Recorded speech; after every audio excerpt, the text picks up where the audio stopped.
Good morning and welcome back to the Broadcast Retirement Network. I'm Jeff Snyder and this is BRN AM for Wednesday, November 11th, 2020. And here are our top stories. Shoring up shortfalls, women, retirement savings, and the gig economy.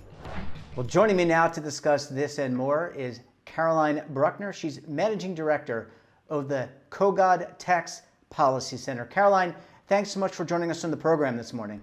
Thank you so much for having me. I'm really excited to be here. Yeah, look, the excitement is all in myself and the audience. We are excited because this is a topic that we have spoken about numerous times on the show, and you have done a tremendous amount of research on shortfalls in retirement, savings, and the savings gap for women, especially in this gig economy. So let's kick it off. What can you tell us? I want to have a great conversation here about this. Well, so let's level set for a minute. And whenever we talk about the gig economy, it's always important to understand exactly what we're talking about.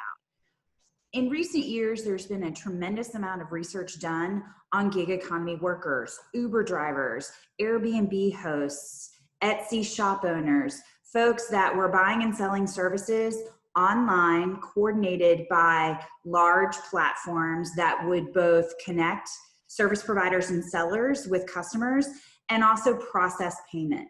And that has really captured a lot of the research space. Is this going to displace traditional employment? What does this mean for our labor economy? And there's been just a tremendous amount of work done on online gig workers.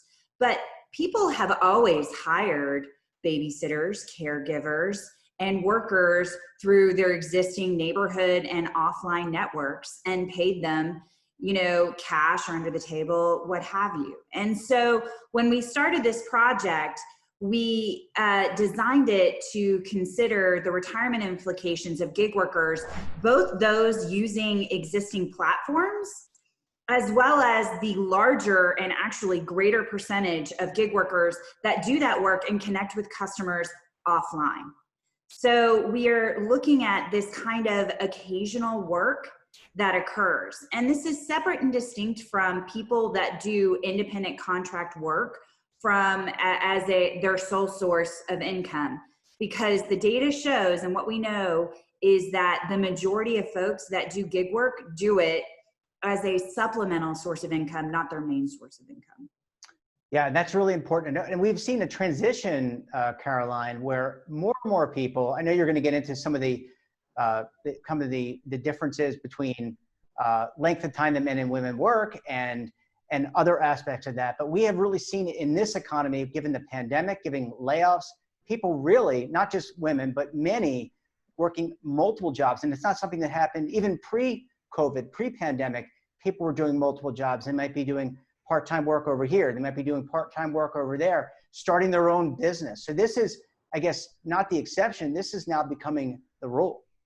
It is 100% how people work today. And if you just think about it in your own life, I'm a lawyer and I can rattle off, immediately 10 to 12 of my law school classmates and lawyers in my network that not only do law work full time, but also have some other side gig, right? The side gig, that gig work has become more commonplace.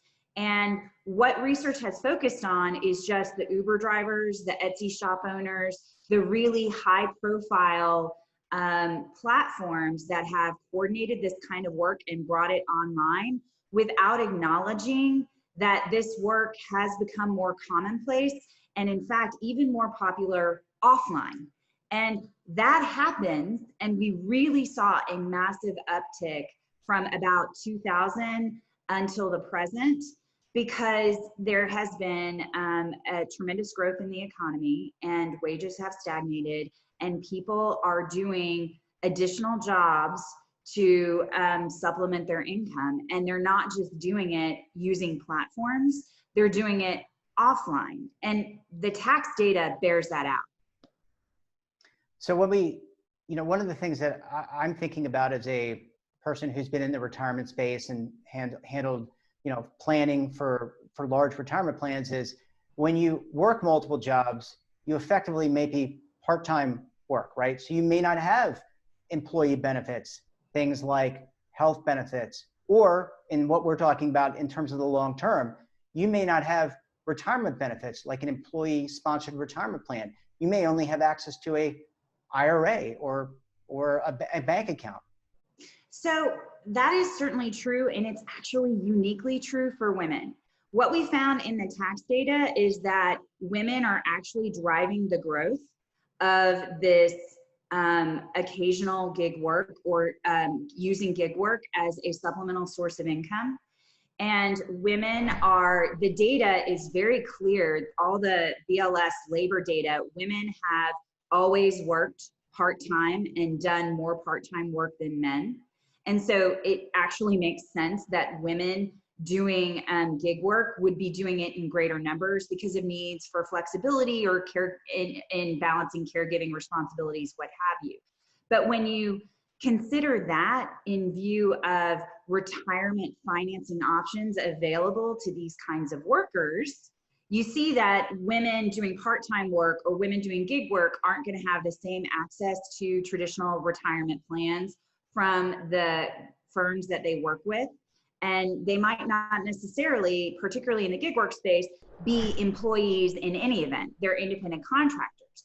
So then you really have to think about, when you're thinking about these workers, well, what is their primary retirement financing mechanism?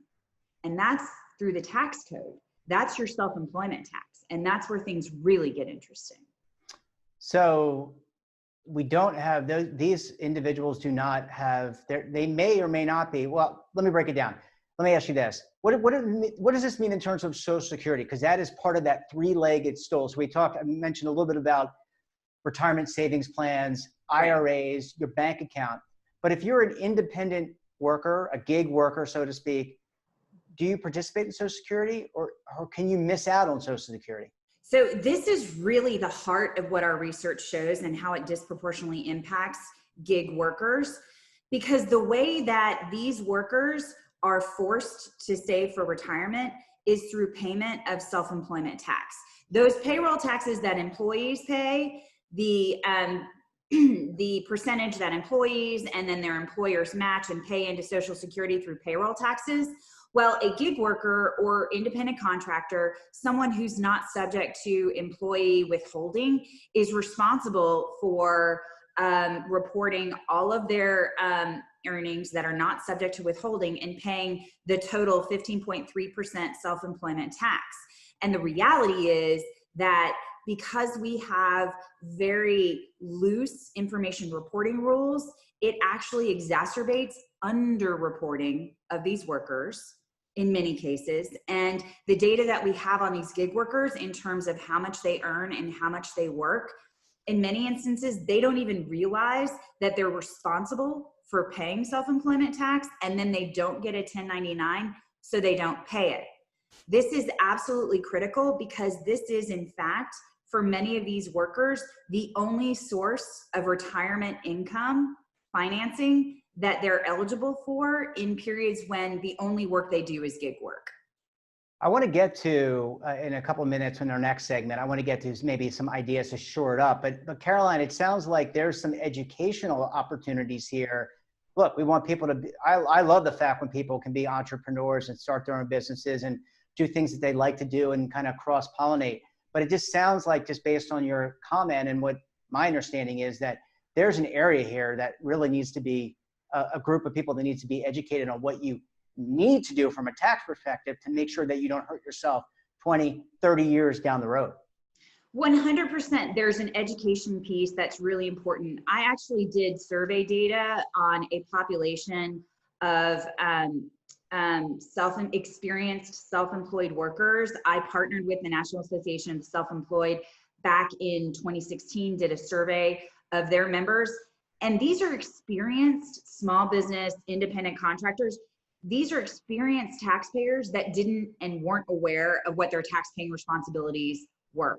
So certainly there's an education piece.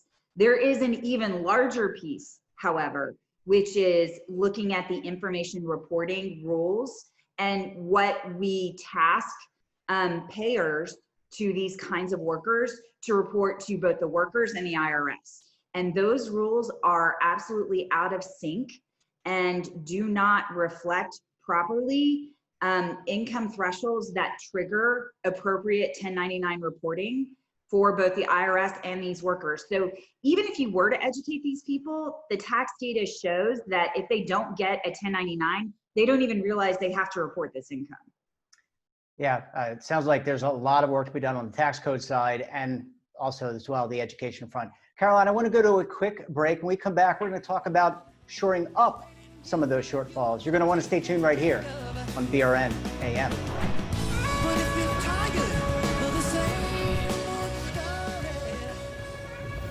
Imagine a new television network that will make you richer, healthier, and in control of your financial future.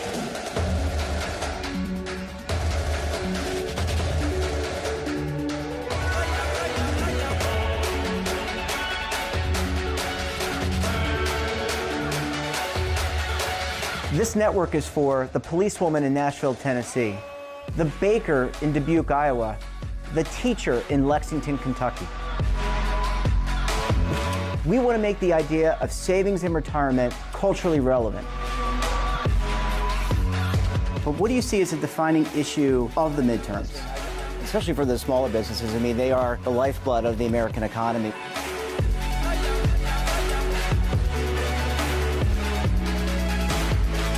Featuring exclusive interviews, current affairs, and docuseries.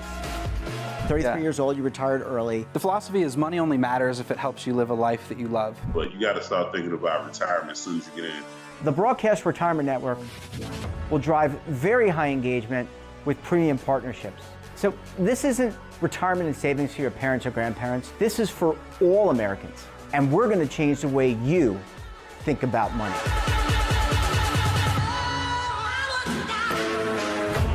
Welcome to the next frontier of retirement and savings. This is BRN, the Broadcast Retirement Network. Hi folks, Joe Namath here, and if you're on Medicare, this is important. You're now entitled to eliminate copays and get dental care, dentures, eyeglasses, prescription coverage, in-home aids, unlimited transportation, and home-delivered meals, all at no additional cost. Plus, your zip code may have coverage with the Give Back benefit that adds money back to your Social Security check every month. Look, with the uncertainty of the virus and vaccines, you need to get everything you're entitled to. Here's the bottom line. Call to get significant benefits at no additional cost and see if your zip code has coverage with the Give Back benefit. Millions of people have trusted the Medicare Coverage Helpline. You can too. Call now. It's free. Call 1-800-924-3920. That's 1-800-924-3920. Welcome back. We're talking to Caroline Bruckner. She's Managing Director of the Kogod Tax Policy Center. Caroline, thanks so much for staying with us this morning. Absolutely. Thanks so much for having me. This is a really important issue. And as we went to commercial break, we talked about maybe some outdated processes in terms of tax reporting. But I want to come to you and maybe devote some of this segment to those listening. What are things that we need to possibly be doing to kind of sync back up the gig economy with our tax structure and what people should be doing to make sure that they have, this retirement savings in the future? Well, so there are a couple of things that we should do. It's never good to put out a massive research report that calls for more research, but that's exactly what I did. We just have to do more research on who is contributing to the self-employment tax gap that the IRS has identified in their own data. That's about $45 billion that goes unpaid and underreported by taxpayers. And we need to know, is that $45 billion just, really wealthy doctors and dentists and established independent contractors that aren't paying their self-employment tax? Or is it millions and millions of gig workers that aren't getting information reporting forms? And we need to know that information, because we primarily address so much of our retirement system through the tax code. And so we have to have good data to inform us on policy changes that are needed to kind of remedy this self-employment tax financing gap that we've identified with gig workers. And this is really important when it comes to women, because our research was particularly focused on women who, as you know, have a tendency to live longer, have higher healthcare costs, and actually face a pretty significant retirement income wealth gap. That is, the result of decades of taking time out of the workforce, gender pay gap issues, and a whole host of challenges that women have, even preparing for retirement on the front end, and then get faced with a retirement wealth gap on the back end. Now, when we know that women are more likely, and the tax data shows that women are in fact driving gig work growth overall, we really need to think about this in terms of what it means for retirement income and what the data tells us about how they are or are not paying into self-employment tax. Caroline, is it your sense, we just had Chairman Neal and Ranking Representative Brady put out Secure 2.0. So that kind of builds on what happened last fall, almost a year ago now, kind of focused on retirement coverage. But is it your sense that members of Congress, the people who actually write the tax code, the Internal Revenue Service, that these folks are aware of this and the need to move things along? I mean, do you see that there potentially could be additional legislation, things to address the gig economy in more broad terms? So I think from a political perspective, a lot of the gig economy debate gets bogged down with questions about employee classification and misclassification issues. And as a tax nerd, I recognize the importance of those issues, but I'm really concerned about people's retirement security. And I don't think that we have a reason to keep companies from giving 1099s to workers who are earning money on their platform, so they're prompted to pay in to their self-employment tax on the front end now. And it makes a lot of sense to proceed with strategies to allow for more information reporting so people know what taxes they owe, even though it could take years to resolve some of those employee misclassification issues. I mean, just with the November election, we saw California rejected an opportunity to have Uber drivers and Lyft drivers treated as employees. Proposition 22 passed, and California voters said very clearly, these are independent contractors. Great, if that's the case, let's go ahead and get them 1099 so they're paying into Social Security, because they're not going to be subject to employee withholding. Yeah, it just feels like, from the outside looking in, again, I'm not a tax nerd, but I'm a retirement nerd. And yes, there are 70 million people in this country who have employer-based retirement plans, but there's another or more, and there may be 60 or 70 people that do not. They may or may not use a CPA to file their taxes. They may use software from one of the leading, a Quicken or Intuit or something like that to file their taxes, to do it online. So they may not be aware, or probably not aware of this. And what they don't realize is that down the line, 20, 30 years from now, you're going to run into some other problems, because they may not be putting money away towards their own retirement. You hope that they are, but the reality is maybe they're not earning enough. Maybe they've got other priorities, college spending, or buying a home, or whatever expense is important to them. This really is, in a way, I think, an overlooked issue.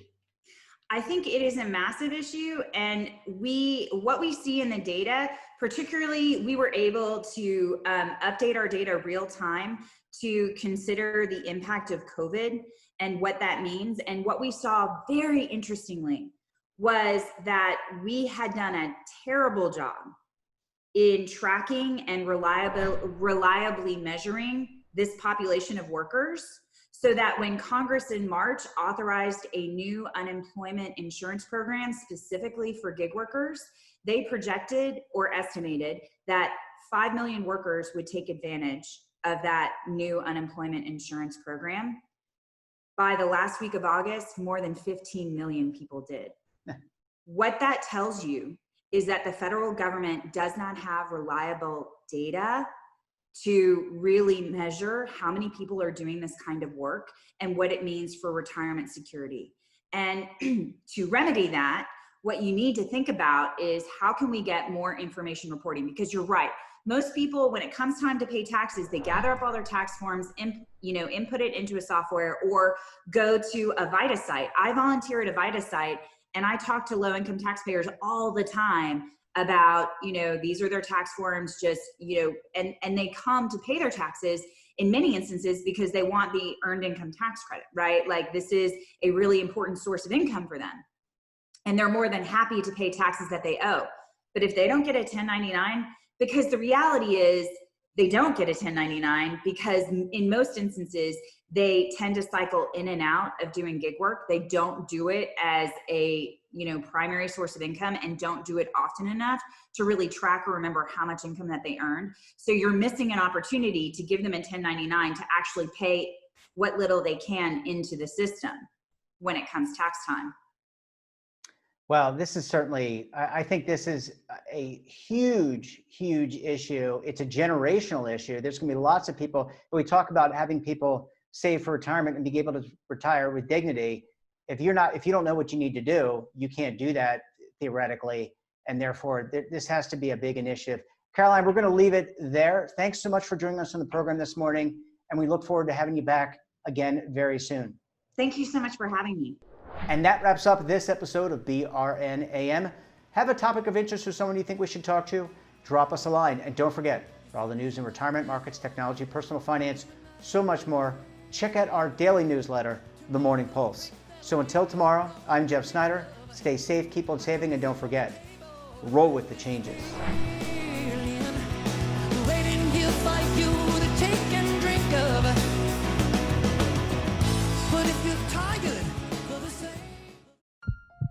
Are you being audited and do you owe the IRS $10,000 or more in back taxes?